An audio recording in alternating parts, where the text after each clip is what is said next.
We got here in 1999, and the property was actually defunct or empty, about to return back to the city. You know, little known fact is when a property dies or a church dies, you know, the people came here with the perfect dream, 1950s. But the problem is they really didn't have the right aspect. In 1997, Johnny Robertson and his family came to Martinsville, a town known for NASCAR and Baptist churches. And what we've done is we've taken a empty place and quadrupled it. We've set up a place in Danville, set up a place in Eden, set up another one in Reedsville, all as a result of having the right aspects in place, and that is getting the message out. Finding the real church has been a journey for Robertson. I grew up knowing that my granddad in the 50s was in prison for murder. I was in prison with 3 of my cousins, and my son has never been in a fist fight. This is, you know, the difference that the gospel can actually make. None of those people in my family were involved in the gospel. My grandfather was, I guess he was an atheist. You know, he never really practiced any kind of religion.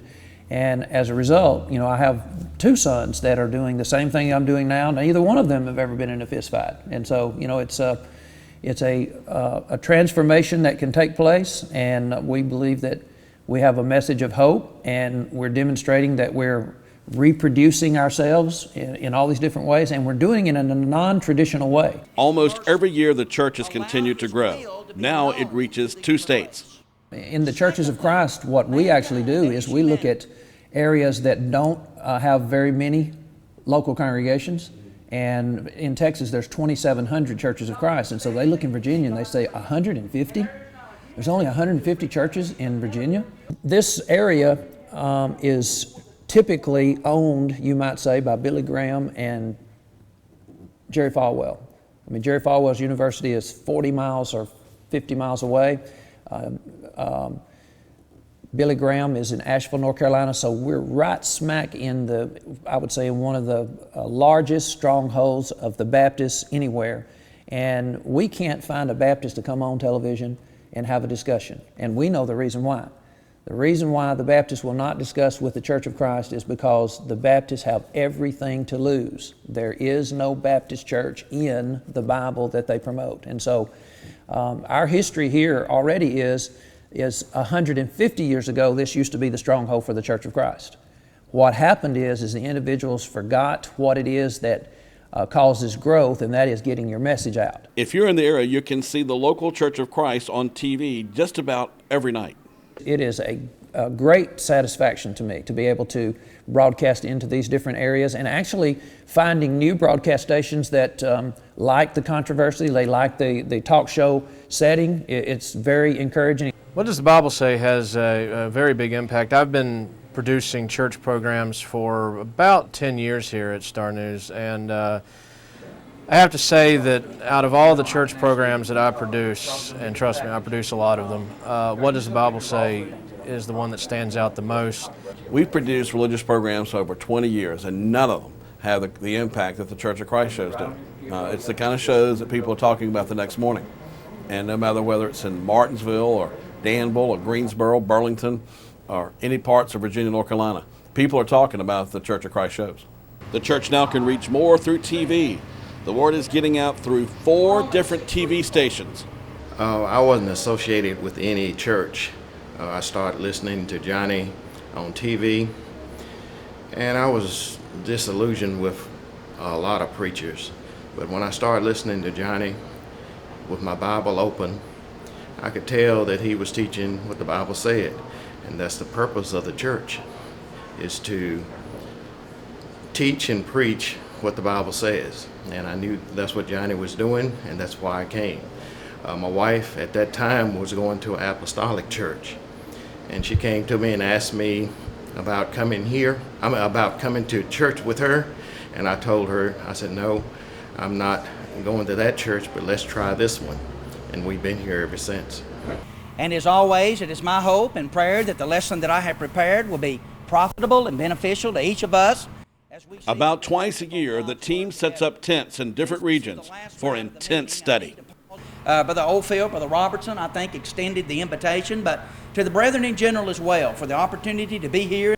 In marketing, a lot of times people sell based on concentration. You know, if you want this particular product, it's concentrated. You don't have to buy as much of it because it's concentrated. When we put our tent up, that's what that is. That's concentrated gospel. We are concentrating on the community, making sure that everybody in the community knows something about the Church of Christ for 2 weeks. Nobody is left out. Nobody gets to say, well, I didn't hear anything about that, or I didn't know anything about that. We basically concentrate the gospel. We build our intensity level times 15, putting from 9 in the morning, you'll see people associated with the Church of Christ out on the streets until midnight on your television. You end up seeing the Church of Christ. You cannot get away from us during that 2-week period. Most of the times during the tent meeting, I'm the one staying in the RV. You know, there's another aspect of it. Somebody has to be up there at the tent at all times, making sure that things are being taken care of. And then since I'm there at the tent, my morning usually starts at 5 o'clock. Getting up and getting generators gassed up, and if things need to be refilled, everything like that. And then laying out, trying to start the process of laying out, getting our door knockers organized. What the groups are going to be, where they're going to go. Some of the marching points of discussion that they can have with people at the door. We try to lay things out as simply as possible so as to take away some of the hesitation that might be there. I love what they're doing right here in the Martinsville, Reedsville area, and I think it's great. I think the world needs to know about the Church of Christ. Well, I think it's very impressive. I think it's something that the society needs to be aware of. I think Johnny and James and the other guys are doing a fabulous job in reaching the community. The road tour is extensive with tents, living quarters, equipment, generators, PAs, TV equipment. Another plus, in just a few years, the church has become more diverse. In the Church of Christ, we teach that the Bible teaches that we can intermarry, and therefore we will intermingle, and we will have a very diverse, we already have a diverse meeting, group of individuals, but we'll also have a very diverse future. When I first heard about the Church of Christ and what they were teaching, they made me believe that they were actually teaching the truth. And if you're teaching the truth, there should not be an issue with black or white. So I decided to visit here, and that's when I realized that they are teaching the truth, and black or white, regardless of what your nationality is not an issue. And on a regular basis, the church takes on controversial topics, including atheism. I despise, hate, detest, and loathe the Church of Christ and everything about it. I hate them. I really do. The better I get to know them, the more I hate them. I want to rid the world of the churches of Christ. Every time I see Larry admit something on television that he doesn't really realize, characterizes and depicts him as the atheist gone wild, I just think, thank you, God, for sending Larry Serber, into our area, because it is so helpful and so easy for me, because he does all of my work for me. I mean, he does all of the things that we say atheists will do if you let them run amok.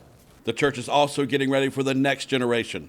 Michael Robertson has just come back from 2 years of intense study. Just being a preacher in general is not a job for sissies.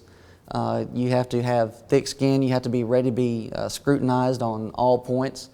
That's one of the things that I believe that they were really trying to help us with, in the school that I was attending, was that some of the instructors, they would kind of pick out some guys, and they would just be really hard on them for a certain amount of time. And I believe that was just to see, how much can they take before they end up breaking. And as the church continues to grow, people are driving miles to hear the truth. Yes, I drove an hour to get here, but it's worth it, and we try to do it every week. I think we've definitely developed a reputation here. I think folks know who we are. They're familiar with what we teach. I think there's still a lot of territory to be covered. I think things are going wonderful. Right. And I really think that Johnny is one of the best preachers I ever heard in my life, and he's got 2 sons that are going to follow in his steps. So I wouldn't want to be anywhere but here. We have made the Church of Christ a household name. No one even knew the Church of Christ existed in this area, and there were actually at least 5 other churches of Christ, but they're very in-house, they're very quiet and secretive. They don't really want the message to get out. We have a message of hope, and we're demonstrating that we're reproducing ourselves in all these different ways, and we're doing it in a non-traditional way. Most everybody else, it has to do with aesthetics, you know, the building, the beauty, you notice we don't even have padded pews here. I think that we've done really well in comparison to what the churches of Christ use as a model. For the most part, churches of Christ, when they start a mission program, you might as well say you're in it for the long haul, 20, 30, 40 years, and you're still sending money to a mission program. This particular location here is completely self-supporting. The one that we started in Danville, the Danville Church of Christ, within 2 years will be completely self-supporting. And when we show this model to churches of Christ in other places, they're like, can we get on board? Everywhere else we're involved in mission works, we've been involved, and they only have like 10 or 15 people, and it's been going for 30 years, and we're still sending the same amount of money. In the work that we're doing, we have a track record of 10 years, and we're self-supporting. And you know, we're doing the same thing in North Carolina. And so as far as that aspect, getting people to be involved, it's not difficult at all.